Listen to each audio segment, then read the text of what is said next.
A Gumer nasceu para transformar restaurantes em negócios infalíveis. E é nessa mesa de podcast que essa missão vira conversa. Todo episódio, a gente senta com alguém que opera, expande e constrói negócio de alimentação no Brasil. Bem-vindos ao podcast da Gumer, o ingrediente certo para o seu negócio crescer. O Ingrediente Certo é um podcast que nasceu para compartilhar histórias inspiradoras de como é empreender um restaurante aqui no Brasil. Eu tenho certeza que em algum desses podcasts você vai encontrar o ingrediente certo para o seu restaurante crescer. Eu sou o João Calá, um dos cofundadores da Gumer, e hoje estou aqui com meu amigo, sócio, irmão, Felipe, que vai conduzir essa jornada com a gente. Fala pessoal, eu sou o Felipe, um dos fundadores da Gumer também, e hoje a gente está aqui com o André Mirandês. Ele é diretor de expansão e novos negócios da Dona Deola, uma das padarias mais tradicionais de São Paulo. Parte da família fundadora da marca, André lidera o braço estratégico responsável por levar a rede para novos formatos e praças, com o desafio de crescer sem perder a essência afetiva e familiar que construiu a história do Dona Deola. Ufa! Bastante coisa, né? A gente já estava aqui dando algumas risadas aí de trajetórias em comum. Primeiro, prazerzão e obrigado por estar aqui, André. Prazer, André. Seja bem-vindo. Eu agradeço muito o convite. Espero que aí nesses próximos minutos, horas, sabe Deus o que vai levar a gente possa compartilhar alguma coisa e que todos que estão vendo se sintam tocados de alguma forma pela história empreendedora da família Dona Deola.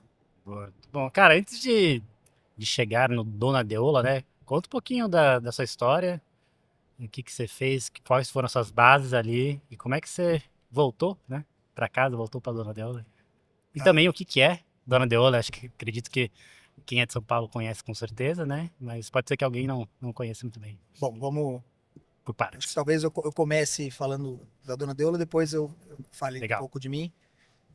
A Dona Deola começou no ano de 1996, ou seja, esse ano completa 30 anos.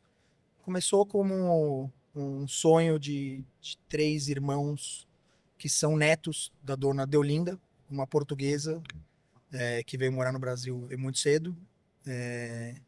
E nos idos de 1950, construiu ela mesma uma padaria no mesmo local onde é a nossa primeira padaria, na Avenida Pompeia.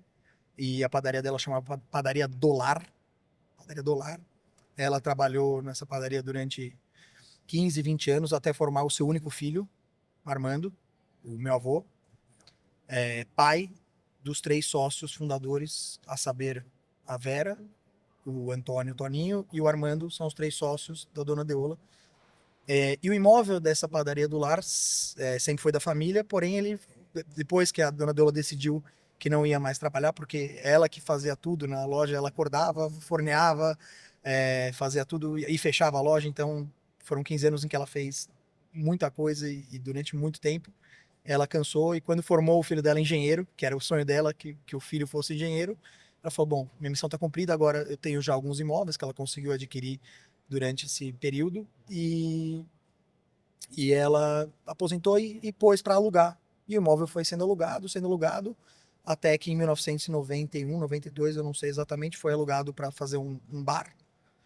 E esse bar, em 95, acabou pegando fogo e o imóvel ele ficou todo depredado, não dava mais. E quando o meu avô, que era o proprietário do imóvel na época, falou, eu vou reformar, os filhos falaram, então, já que a gente vai reformar, vamos fazer alguma coisa, algum negócio. Por quê? Um dos sócios, o Armando, ele morava no México na época. E ele falou, olha, eu gostaria de voltar ao Brasil em algum momento, mas eu não posso voltar sem nada o que fazer. Vamos fazer um negócio e quem sabe quando eu voltar eu posso trabalhar na rede. Ele foi para o México em 1989, e a saber, continua lá até hoje. Então, nunca voltou, mas bom. Ele que deu ideia e, por incrível, ele chegou ontem e está aqui no Brasil, estava com ele agora almoçando, mas ele nunca voltou de fato. Ele vem de um mês, uns 2 meses por ano, e aí criaram a rede. Essa foi a história da rede. Isso foi em 96. Eu nasci em 1985. Então eu era vivo quando tudo isso aconteceu. Tenho algumas memórias, muitas memórias de reuniões, de brainstorming, né, que era sempre na minha casa. Eu sou filho da Vera, a filha mais velha. E o que vai ser, como é que vai ser. Então eu lembro que sempre tiveram ideias muito inovadoras. A Dona Deola nasceu sempre com uma ideia diferente, queria ser diferente. Então Na época que a gente abriu, a gente tinha, por exemplo, coisas que... uma máquina de donuts, porque donuts, que nem tem a Krispy Kreme aí, Uhum. aí a gente, em 1996, importou uma máquina de donuts para fazer donuts aqui no Brasil, naquela época. E como meu tio morava no México, ele falou, não, a gente tem que fazer também tortilha. Então, uma máquina de tortilha também tinha na nossa loja primeira. Obviamente que não foi muito legal. Essas máquinas viraram apoio, viraram como uma mesa, nunca mais funcionaram depois de 1 ano, 2 anos. Mas como a gente sempre investiu em muita qualidade, essas coisas, isso chamou atenção. Chamou atenção, a gente tinha clientes em São Paulo toda, e um desses clientes era dono de uma rede de farmácia que hoje foi adquirida pela DPSP, mas chamava Drogão. E esse sujeito do Drogão tinha um ponto que era muito grande para fazer uma farmácia. E ele falou, então, nós vamos fazer uma farmácia e vai ter uma padaria do lado, porque padaria sempre foi muito chamariz de público para poder ir para a farmácia depois. E ele chamou a gente para fazer a nossa segunda unidade, que é no Alto da Lapa, e aí depois foi evoluindo o negócio. Eu, então, quando eu tinha 11, Hoje quantas lojas são? hoje a gente tem 5 lojas de rua, que a gente chama de padarias, mas hoje a gente chama o Grupo Dona Deola como um grupo de alimentação fora do lar, out of home, né, que a gente chama. Então a gente está hoje com 35 unidades, espalhados em 3 pilares principais. Padarias de rua, a gente tem o hospitalar, a gente está dentro de hospitais, a gente tem muitos da Reddor, Beneficência Portuguesa, Hospitais São Camilo, SEMA, que é o Hospital dos Olhos, é tudo São Paulo, e ABC também a gente tem Santo André, São Bernardo e São Caetano. E também em empresas, eu tenho dentro da Bolsa de Valores, da B3, eu tenho no Itaú, eu tenho dentro do Piero Neto Advogados. Então, alguns escritórios que nos chamam, a gente faz. E é importante falar que a gente não tem só o restaurante. Normalmente a gente tem uma cafeteria / restaurante, e também fazemos serviços como nos hospitais, por exemplo. Eu não sei se todo mundo conhece como funcionam os hospitais. É interessante porque eu também não conhecia, mas todo hospital existe um lugar chamado conforto médico do centro cirúrgico. O que é o conforto médico do centro cirúrgico? É basicamente uma sala VIP que o hospital proporciona para o médico que elege aquele hospital para fazer sua cirurgia. Então, o médico ele aluga uma sala e paga um valor por aquela sala. E nesse valor está incluído a comida para ele e para sua equipe. E eu faço esse serviço de almoço / café da manhã, jantar para esse centro cirúrgico. Então É a a gente tem sala hoje, VIP é a sala VIP do do médico. hospital. Sala É VIP do isso, a sala médico, VIP do por favor. médico. Dos cirurgiões, né? Cirurgiões. É quem realmente são os caras no hospital que são mais mimados, vamos dizer assim. E a gente tá lá para proporcionar a maior qualidade possível para ele. Vocês se consideram hoje como uma rede, como uma franquia? Onde é que a gente coloca o grupo aí? O grupo, ele é todo hoje próprio, né? Tudo desses 3 sócios que eu falei, não tem franquia, não tem outros sócios, Não tem investidores, não fundos. tem investidores, é 100% desses 3 sócios ainda, é um grupo familiar. Eu sou a segunda geração e já tivemos também filhos de outros sócios, que hoje não estão mais, mas já trabalharam lá com a gente também. E é uma empresa 100% familiar e dona de todos os seus pontos, sem nenhum outro sócio.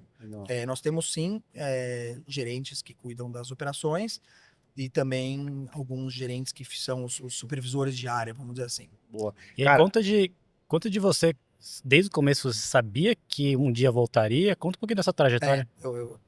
como é que um me perdi. engenheiro cai dentro de uma padaria, Vamos lá, né? vamos entender primeiro. Bora.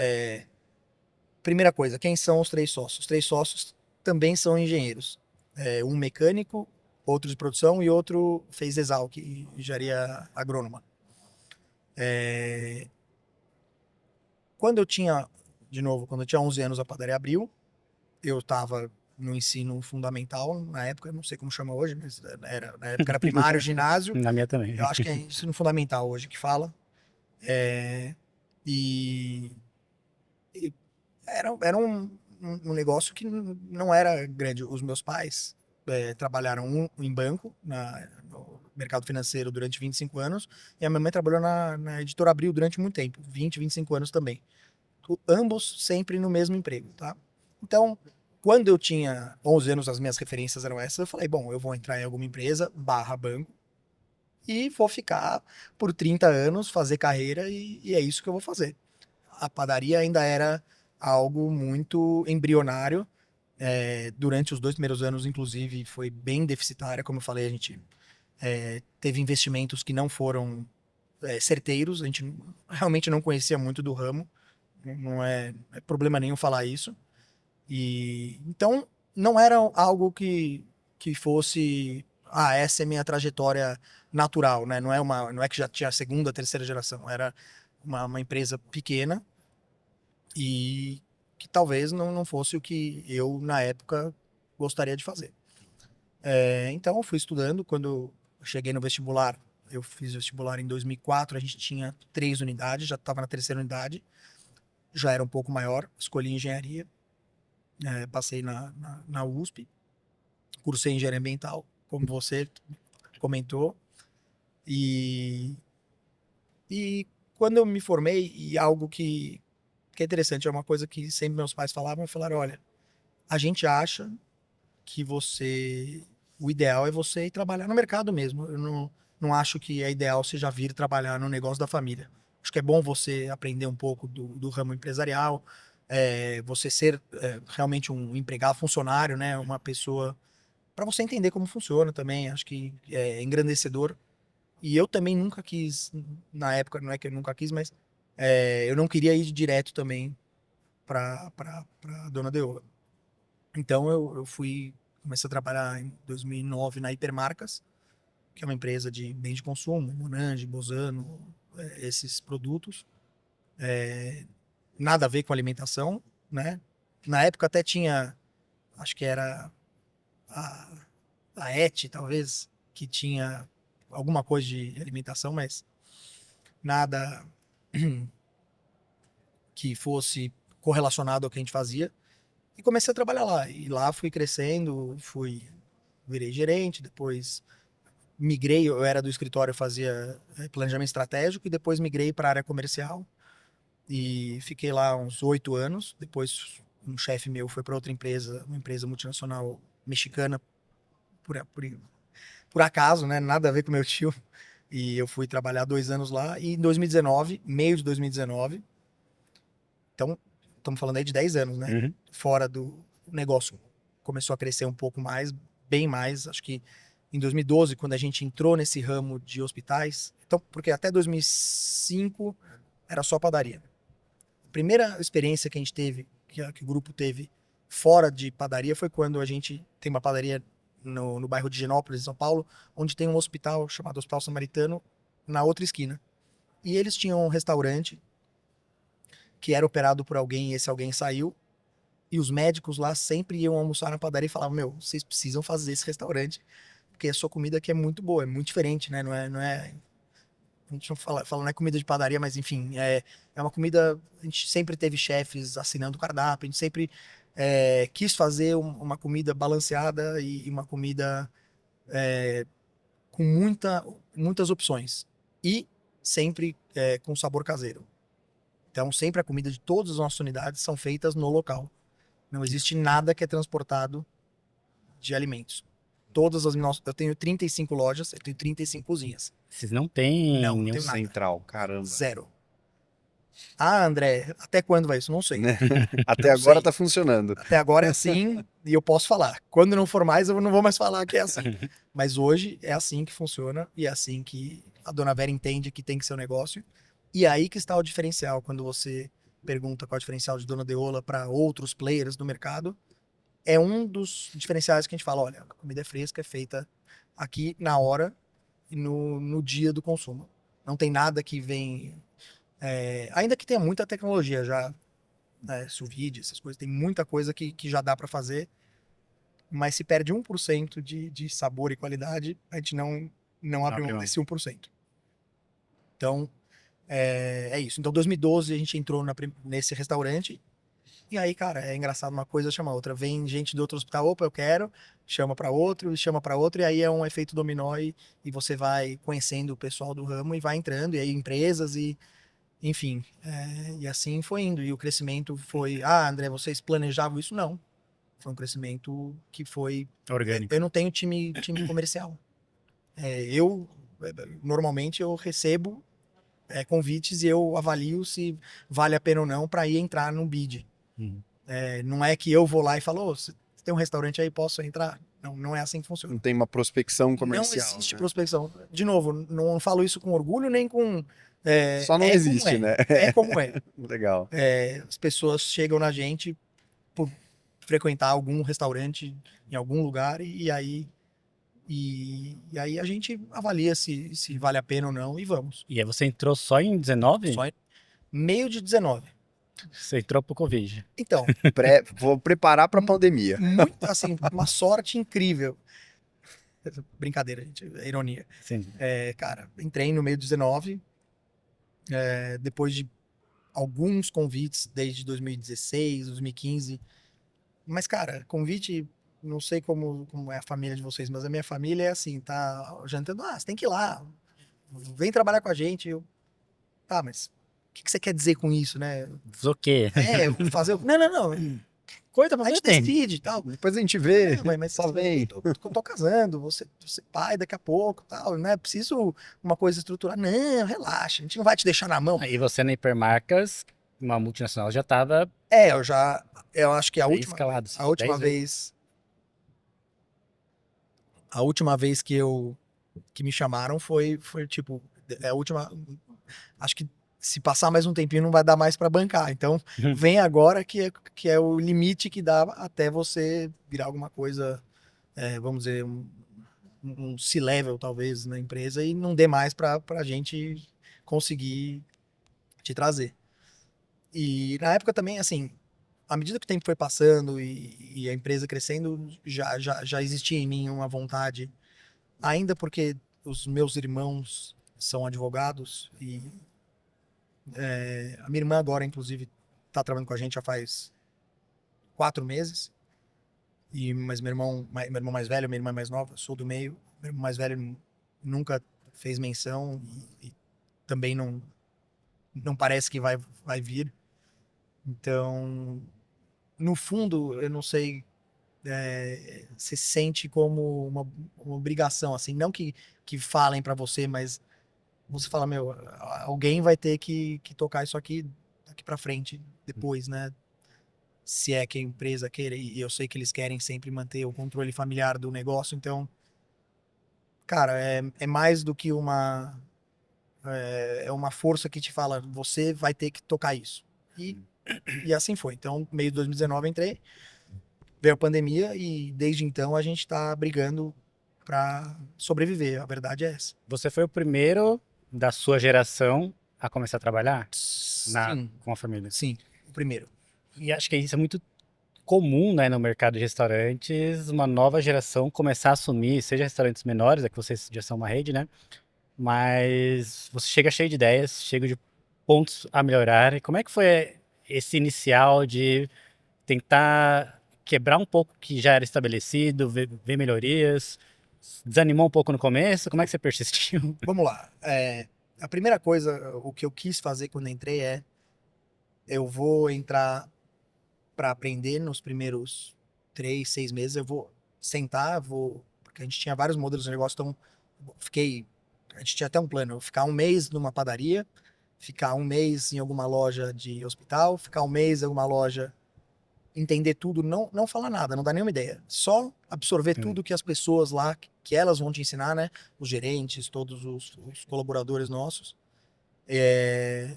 E aí depois ver exatamente em que área que eu ia ficar. Sempre a área de expansão / comercial foi uma que já era natural para mim, então já meio que foi dada. E ver mais alguma outra coisa que eu poderia ajudar. Mas sim, você já vem com umas ideias falando, não, isso precisa mudar, isso aqui não tá bom, isso aqui tá bom. E aí você quebra muito a cara, porque você percebe que tem uma força dentro da corporação que ela é muito maior do que vontades individuais. E você percebe que para você mudar qualquer coisa, por menor que seja, qualquer hábito, você precisa de muita energia. Muita energia. Porque a gente está falando de uma empresa que na época tinha os seus 25 anos e muitos dos colaboradores na liderança, eles foram criados vamos dizer, nas divisões de base ali. Começaram como atendente, depois viraram supervisores, gerentes. Então, hoje eu posso falar que das nossas 35 lojas, 33 ou 34 começaram como atendentes na nossa rede. E, portanto, todos têm mais ou menos um perfil parecido e ideias parecidas de como administrar o negócio. Então, essa questão de qualidade que está enraizada no DNA que a gente tem, que vem da minha mãe muito forte, que ela fala sobre isso, todos os nossos gerentes têm essa busca pela perfeição, vamos dizer assim, em sabor, em qualidade, em produtos premium. Então é uma coisa que está muito enraizada. E não que eu queria mudar isso, tá? Mas eu estou falando que existem algumas ideias já pré-concebidas que é muito difícil de mudar. Um exemplo, já que a gente está falando com vocês. Para implementar qualquer coisa de totens e autoatendimento foi... Até hoje tem gente que torce o nariz, fala, não, isso aí não vai funcionar. Os nossos clientes estão acostumados ao calor humano e tudo. Então é engraçado que tem umas verdades que não existe pesquisa, não existe nada, mas já tá... Ah, não, é isso que é. Você não sabe, a gente sabe. Uhum. Então, até hoje é difícil, mas aos poucos e com cuidado a gente vai tentando levar isso para o próximo passo, para a próxima etapa, né? Boa. E hoje, assim, qual é o seu papel, né? A gente começou aqui o podcast já falando um pouco, mas conta pra gente, assim, qual que é onde é que você coloca mais energia hoje para conduzir a Dona Deola para esses próximos passos, né? Bom, se eu fosse dividir meu dia, eu te falaria que eu passo uns 10 a 20% fazendo alguma coisa de proposta para novo ponto, proposta para vendo bids, essas coisas de novos negócios. Uns 20, 30% passo indo para a loja e verificando, né? Só não tomando café, né? Porque É uma falha, eu tentei, mas não consegui, cara. Não sei, não tomo. E 20 a 30% eu tô nas lojas, conversando com gerentes e vendo como é que tá.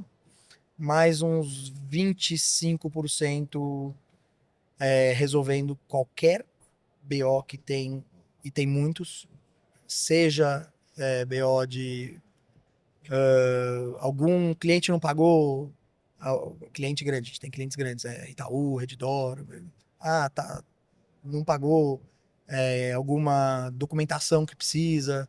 Então, cara, sobra muita coisa, é muita coisa para fazer.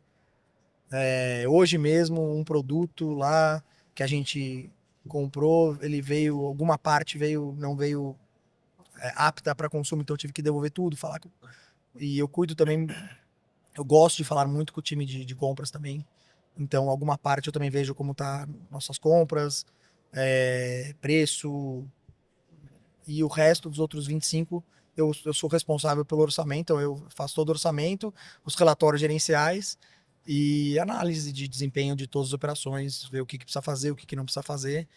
No fundo, se eu for te falar, de tudo um pouco. sim. Apoio, às vezes, faço algo. A gente tem também uma área, é importante falar, de eventos. Então a gente fez muita formatura já, muita.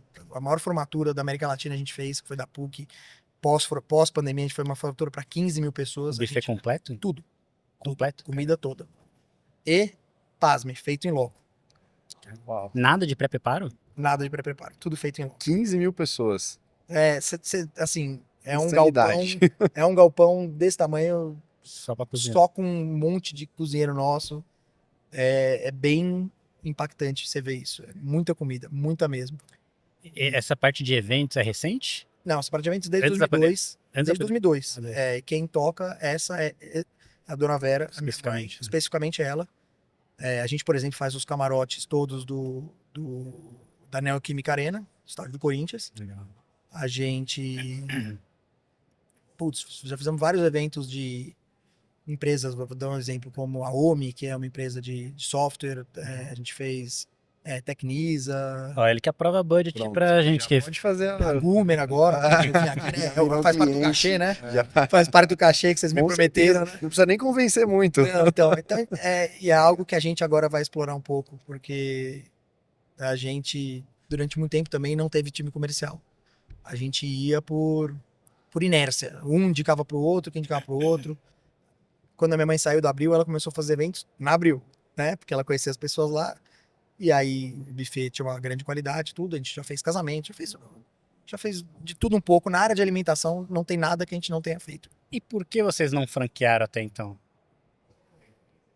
Boa pergunta. Mas a resposta que eu tenho para te dar é a gente não abre mão de um controle e que esteja na nossa mão controle de qualidade. A gente tem muito medo de, se alguma operação não estiver dando a rentabilidade que um franqueado queira. A gente já viu em outros grupos que ele comece a comprar produtos de algumas marcas não homologadas por preço. Mas vocês já olharam pra isso? Olhamos, mas existe uma resistência muito grande, principalmente dos 3 sócios, com relação à franquia. Né? Não é algo muito agradável de se falar lá no grupo. Até porque como vocês não estão pré-preparo uma indústria, né? Então, é tudo feito em loco, mais complexo. Parte de alimentação, sim, mas, por exemplo, hoje todos os salgados, tudo, eles são feitos em unidades centrais. Ah, tá. A parte de cozinha, concordo, mas uma cafeteria hoje seria facilmente franqueável. Tá. Mas acho que esse controle nosso, a gente ainda não abre mão. Vocês entendem que talvez tem outros, que nem eventos, outros nichos ali, não a franquia da cafeteria barra padaria, que hoje são mais interessantes para expandir. Eu acho que a gente ainda tem alguns... Por exemplo, a gente ainda tem áreas geográficas. A gente só está na cidade de São Paulo, basicamente. Tá. A gente pode muito bem ampliar um pouquinho esse raio e ir até a região de Campinas. Vamos dizer que a gente já teve, por exemplo, o Redditor Campinas, que quiseram que a gente fizesse uma operação lá. A gente não quis no momento, mas é algo que a gente pode explorar também em outras cidades. E são dores parecidas, a operação vocês já dominam. Já tem, a logística não é tão difícil. Sim. Outras cidades também, talvez. Enfim, eu acho que tem outras avenidas de crescimento que podem ser melhores. Mas franquia, com certeza, é algo que é mais rápido. Se você quiser ser mais rápido o crescimento, você franquia. Primeiro que você não usa capital próprio, né? E segundo que existe uma remuneração, começa a vir de franquias dos royalties que são importantes. Ô, André, e eu acho que uma curiosidade que a gente tem é nesse processo de... Acho que o DNA da marca está muito em garantir sabor, garantir qualidade, acho que ter isso sob o controle de vocês, né? E aí, olhando para a padaria especificamente, acho que uma das coisas que sempre marca muito as pessoas na padaria é poder sentar no balcão e muitas vezes o atendente saber o que você quer, saber já conhecer um pouco do seu padrão, né? Ah, o André que gosta do pão com requeijão e o café expresso dele de todo dia. Como é que vocês tentam manter esse padrão, esse calor de atendimento, né? Como é que tá essa questão dentro do grupo? Como é que vocês discutem isso para manter essa qualidade? Uma excelente pergunta. A gente, como vem de padaria mesmo, a gente tem muito um dos valores da empresa, há muito tempo chama-se acolhimento. Acolhimento não é só atendimento, acolhimento é você receber a pessoa como se ela estivesse em sua casa. É diferente de você atender a pessoa, é você acolher, é você, de novo, saber o que ele quer comer, o que ele não quer comer. E a gente tem muito na nossa cultura isso. Porém, a situação de mão de obra de uns tempos para cá, o turnover está se tornando muito grande. E é muito difícil você conseguir esse acolhimento e você saber o que você quer quando você senta na loja, quando a pessoa não passa mais do que 3 meses trabalhando com a gente. Então, o que a gente entendeu, e a gente fez muita pesquisa de clima para ver como é que estava, é que a gente precisava aumentar o período em que as pessoas passam com a gente. Porque a gente sabe que talvez o atendente de padaria não seja o cargo que a pessoa almeje para a vida dela, porém, a gente sabe que a pessoa aprende muita coisa lá, que ela pode virar. Na minha rede, por exemplo, ela pode virar chapeiro, que já tem um salário melhor, ela pode virar confeiteiro. Já aconteceu de gente que entrou como atendente virar confeiteiro e aí já ascende também salarialmente, padeiro, supervisor, gerente, estoquista. Então tem muitas oportunidades dentro do grupo e também fora, né? Pode virar um garçom, de repente um maître, cozinheiro, né? Vocês conseguem fazer esse intercâmbio entre as unidades também? Muito. A gente, como eu falei, de 35 gerentes, a maioria começou ou atendente ou como ajudante geral, que faz parte da limpeza, né? Do time da limpeza.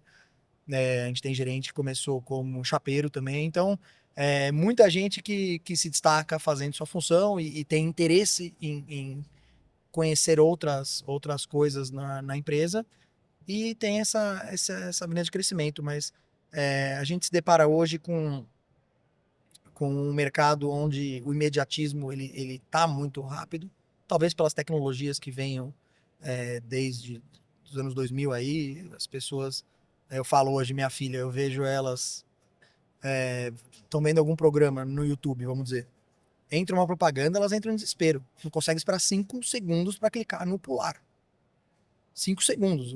Bom, eu via TV, eu esperava 2 minutos de propaganda e de repente chegava no Chaves, eu já tinha visto o episódio, daí era só no dia seguinte para ver o outro, né? Hoje em dia você não tem mais essa espera, né? Então, a gente está investindo muito nisso porque não adianta eu achar e culpar gerações ou outras coisas, quando eu tenho que olhar internamente e falar o que eu posso fazer para entender que esse público existe, que esse público ele é quem está hoje entrando no mercado de trabalho, como eu faço para que ele consiga ficar mais tempo no meu grupo, ele se desenvolver e também ajudar o grupo a ter esse acolhimento que a gente tanto quer. E do que vocês têm visto que podem ser motivos que a pessoa queira ficar mais? Olha, o que a gente tá vendo e percebendo é que, primeiro,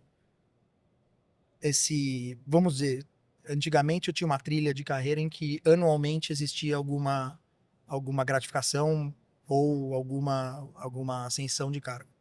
Não pode mais ser assim. Tem que ser alguma coisa a cada 45 dias, a cada 2 meses.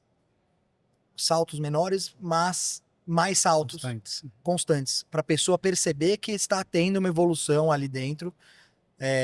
A gente também implementou agora, que eu estava até comentando com vocês, o Total Pass para todo mundo do grupo, que a gente acredita que o bem-estar faz muito mais parte hoje da cultura das pessoas que fazia antigamente. Antigamente as pessoas não se cuidavam tanto como hoje se cuidam. Então a gente acha que isso também pode ajudar muito as pessoas a fidelizarem ao grupo, né? A gente fez já um monte de pesquisas de clima e pesquisas internas, onde a gente falou, se a gente aumentar o salário em X%, 10, 20, isso faria você ficar, né, quando tem entrevista de desligamento, né? A pessoa, não foi esse o motivo, né? O salário está adequado ao mercado, ou até um pouco a mais, mas não é esse o motivo que eu estou abandonando o emprego. Eu queria bem-estar, eu queria a jornada 5x2, daqui a pouco vai vir, não adianta, eu posso brigar, mas não vou mudar isso. Até queria pegar esse gancho rapidinho, né? Porque acho que a gente está falando muito de dentro, né? As estratégias que você está tentando utilizar para reter mais no fundo e criar mais qualidade de vida para as pessoas. Mas acho que tem o começo dessa jornada, que é como atrair e o quanto isso interfere na sua capacidade de escalar, de prover mais serviço para outras cidades. A gente estava falando da expansão. Então, seria legal também, o que vocês estão fazendo nessa outra ponta, né? Que, na verdade, é o começo dessa jornada do colaborador.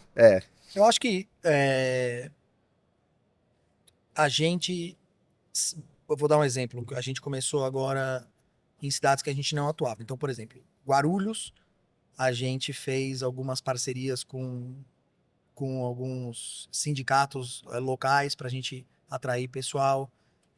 A gente foi algumas feiras de empregos lá da região para chamar o público, porque às vezes o pessoal de Guarulhos nem conhecia o grupo e a gente tem que explicar o grupo tudo. E acho que também com esses benefícios que a gente vem aos poucos conseguindo também, estamos com um aplicativo em que a pessoa consegue antecipar um pouco o salário dele, para não, porque o que acontece muito é que as pessoas acabam se enrolando em consignado, em empréstimos com juros muito elevados, e isso vai levando a pessoa a um pior desempenho, a ter que fazer jornada dupla, a ter que trabalhar na minha rede em outro lugar para poder completar e pagar esses empréstimos que eles fazem por necessidade. A gente sabe que as coisas estão muito caras hoje em dia e não é simples você pagar o mercado, o seu filho vai estudar, alguns precisam de psicólogo para criança, enfim, um monte de coisa que tem, é muito difícil com o salário como é pago hoje. Não é meu grupo, é no geral, quero dizer. Então, isso a gente está tentando trazer uma melhorar a vida dessas pessoas, e com isso, o seu vizinho olhando que você não tá mais endividado, você tá fazendo uma academia, consegue ter tempo para academia, você tá conseguindo fazer um pilates, ele fala, bom, você tá trabalhando, você tem tudo isso, daí, olha, tá aqui, porque consigo antecipar e tal, e a gente tem muitos dos colaboradores que trabalham com a gente são indicações dos nossos próprios colaboradores. Então, uma vez que eu consiga fazê-los perceber que eu tô entregando uma coisa diferente do mercado, a gente consegue atrair muita gente. Tenho familiares, primo, cunhado, sobrinho, filho, já tenho gente que é avô, filho e neto. Então a gente, é uma coisa engraçada que acaba passando de geração para geração. É orgânico ou vocês têm um programa formal de indicações? Esses últimos, acho que há um ano a gente começou a ter a indicação premiada, que a gente chama. Legal. Mas antes disso sempre foi orgânico. E antes disso também tinha muita indicação. É que nesse período, para atrair, a gente também aumentou deu um incentivo para isso, porque foi muito difícil também. O que acontece hoje? Marcam 100 entrevistas, aparecem 2, você contrata um e esse um não aparece no dia do trabalho. É muito normal você falar isso com qualquer pessoa. Então tem que ter um jeito da gente melhorar isso. Vocês mudaram o processo de entrevista, tentando ser parte digital, para tentar ter uma retenção maior na primeira entrevista? Vocês têm feito alguma coisa para ter mais entrevistas? Sim, a gente tem um IA, alguma coisa com IA, que a gente faz uma pré-entrevista antes de uma entrevista, em que você já tem umas perguntas pré-programadas e é um filtro, basicamente, se a pessoa é apta a ser entrevistada ou não. Tem alguma coisa ali que não é fit para trabalhar no grupo. Então é mais uma peneira, vamos dizer assim, um filtro para daí ter menos entrevistas e as entrevistas serem mais efetivas. Para qualificar mais tentar dar esse funil, né? Dar uma melhorada na conversão em entrevistas, contratações. Boa. André, acho que, cara, quando a gente olha para a quantidade de frentes que vocês têm, né? Pô, a padaria, é a cozinha, é atendimento para o hospital, é atendimento à empresa. Acho que uma dúvida que surge é como é que você gerencia tudo isso, né? Em termos de. E eu entendo que você veio com esse papel também de tentar olhar para demonstrativos, para organizar tudo isso, mas acho que tem um sistema de gestão mesmo, né? O que vocês usam hoje para conseguir dar conta dessas múltiplas frentes aí que vocês têm no grupo? Excelente pergunta, porque é algo que está bem. A gente está conversando bastante sobre isso, mas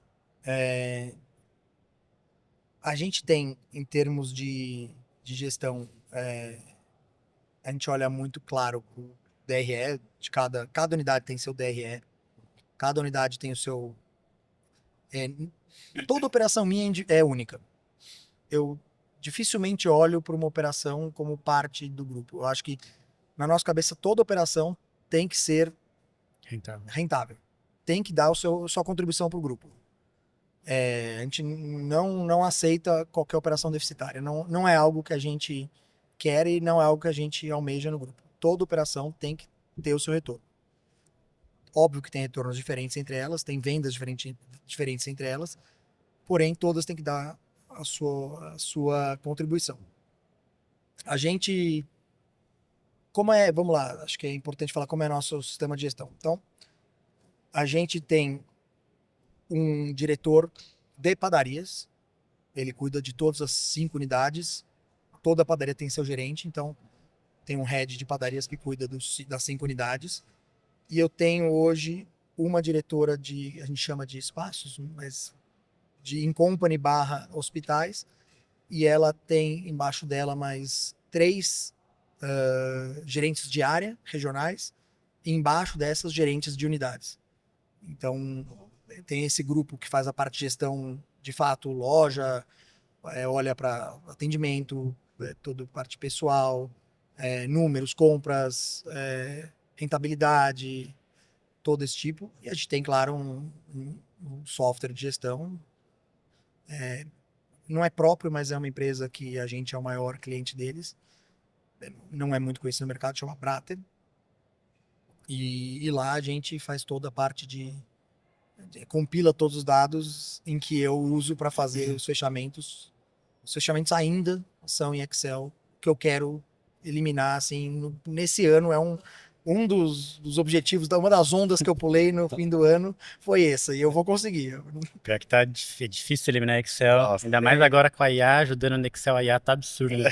É isso. É duro, porque eu nasci no Excel, tudo que eu fazia eu era no Excel e gosto de usar, mas eu não quero mais ter essa função. Acho que eu perco um tempo que não precisaria perder fazendo isso. Ainda que quando eu tô fazendo, eu analiso umas coisas, consigo pescar algumas coisas aí que acontecem.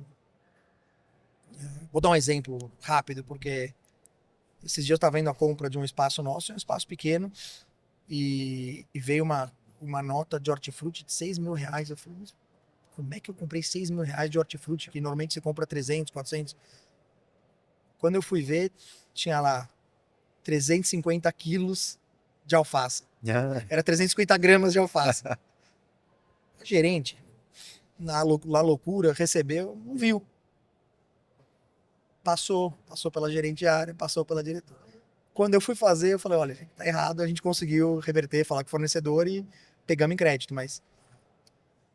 Isso é um detalhe, né? É um detalhe, mas a nossa empresa é de 300 detalhes. vai para 3.000. A nossa empresa é de detalhes. A gente tem que olhar detalhe por detalhe, nota por nota, porque a área que a gente está é uma área de margens baixas. É uma área de margens apertadas. Em que, se você não olhar o detalhe, você está deixando toda a sua rentabilidade se esvair. E não é má fé, não é nada. É só você é obrigado a olhar isso. Faz parte do seu trabalho. Você tem que saber que uma nota não pode ser maior do que R$500. A nota. Então, eu tenho uma reunião mensal, vai ser falado para todos os gerentes isso. Boa. Legal, cara, acho que caminhando já para os finalmente aí, acho que uma questão que fica é, dado esses múltiplos formatos, vocês estão pensando em novas coisas, vocês pensam em novos formatos ou não? Vamos continuar fazendo bem feito isso que a gente já sabe fazer e expandir regionalmente? Detesto dar spoiler, tá? Eu sou o cara que eu não falo com ninguém, se eu quero ver um filme eu não falo, eu detesto isso. A gente tem... E aí, não vai ser guarda-chuva Dona Deola. Vai ser um empreendimento aí de dois dos 3 sócios, nem é com todos os sócios, mas tem uma novidade bem boa, bem grande que tá por sair talvez final desse ano, começo do ano que vem. O pessoal sabe, muita gente já pergunta, porque em 2008, 2 sócios compraram um imóvel, que era um imóvel tombado, aqui em São Paulo, e esse imóvel foi na verdade, quando eles compraram não era tombado, quando eles iam abrir uma Dona Deola lá, quando eles deram ordem de demolição, tombaram o imóvel. E aí ficou parado um tempo, ele pegou fogo faz uns 3, 4 anos, e aí a gente decidiu que ia fazer a restauração, e a restauração tá pronta, ficou pronta agora, e estamos com uma ideia de abrir alguma coisa, e eu adoraria falar para vocês, mas eu também não sei o que vai ser. O que eu sei é que vai ser na área de alimentação, O que eu sei é que vai ser algo com uma qualidade absolutamente incrível. E eu sei que o imóvel é imperdível para todo mundo que está assistindo. Fica em Perdizes, não vou dar mais spoiler, mas isso vai acontecer em algum momento. Vamos ter que ter outro episódio, então, para falar dessa novidade. Quando chegar, eu vou avisar, eu vou pedir, Legal. eu preciso falar sobre isso. Boa. E aí a gente entra e assim, eu não sei nem se eu vou tocar ou não, mas eu sei que isso é dos sócios e vai ser um negócio muito diferente. Está sendo olhado com bastante carinho e talvez, talvez seja um restaurante, talvez seja um- uma, uma padaria artesanal, né? Esse negócio de padaria artesanal, vamos só botar os pingos nos is, toda padaria é artesanal, né? Os meus padeiros fazem com a mão, né? Eles fazem, é artesanal. Mas entrou nessa moda de padaria artesanal, significa uma boulangerie menor, que faça Fermentação. fermentação natural. O que eu já faço desde 2005, fermentação natural, é que não era um claim para mim. Não era algo que eu ficava falando que eu faço fermentação natural. Depois virou uma Proposta de moda, valor, né? uma moda e a gente aí começou a divulgar isso. Mas as nossas padarias são artesanais, sempre foram, e até que me prova o contrário, eu não vejo como isso mudar num futuro próximo. Boa. E, cara, de novo, novos horizontes é difícil, porque em termos Já de tem bastante alimentação, frente, né? Muita coisa para cara, ver, eu né? não sei mais o que eu posso fazer. A gente quer diminuir, na verdade. É engraçado até que essa questão dos eventos, né, é algo que a gente tem visto outros players falando como uma novidade, né? Então, pô, existe uma oportunidade em eventos, vocês estão fazendo isso desde 2005 já, Cara, a gente entendem? faz há muito tempo isso. Muito tempo já. Tempo e agora vai ter um Instagram específico para isso. A gente vai perder um pouquinho mais de tempo divulgando, porque, cara, é importante, né? É importante a marca também se posicionar e o pessoal entender que a gente, a gente nunca tem, vamos lá, vergonha das nossas raízes de padaria, tudo, mas quando você tá num evento de Fórmula 1, que a gente já fez muitos, você botar que é o buffet Dona Deola, o Bernie Eccleston, padaria, né? Bakery, não sei se eu vou querer isso. Uhum. Então, a gente não vai mudar de nome, mas a gente vai posicionar a marca como ela tem que ser posicionada, com a qualidade que é e com os produtos premium que a gente já fez, e aí com declarações, depoimentos de empresas que a gente já prestou serviço e tudo mais. Cara, para finalizar aqui, André, é uma pergunta mais que acho que remete à essência mesmo de vocês. Se hoje a dona Deolinda entrasse nas padarias, o que você acha que ela estranharia? O que você acha que ela reconheceria? Dona Deolinda, se ela entrar nessas padarias. Vou te contar uma coisa.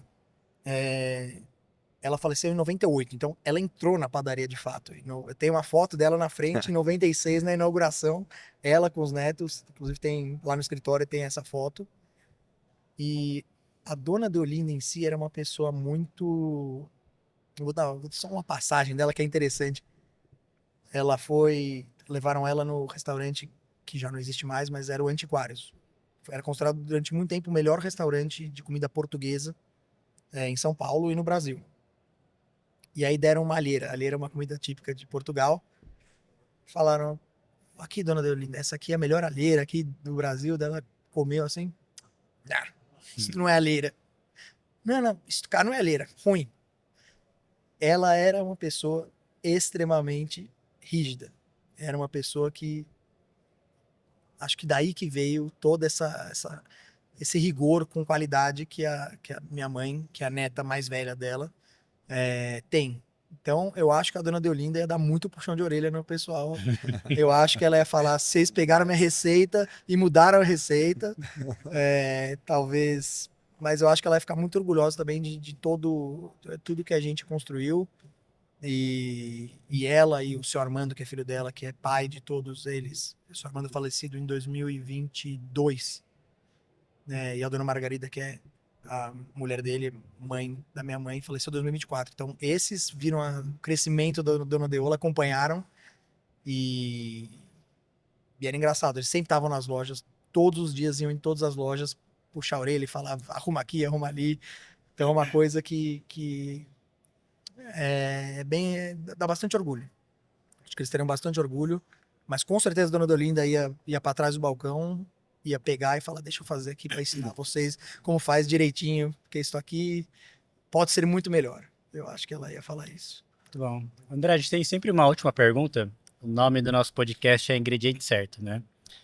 E o que você acredita que foi ou que é, de toda a trajetória aí de vocês, o ingrediente certo para o negócio de vocês? O que realmente faz a diferença?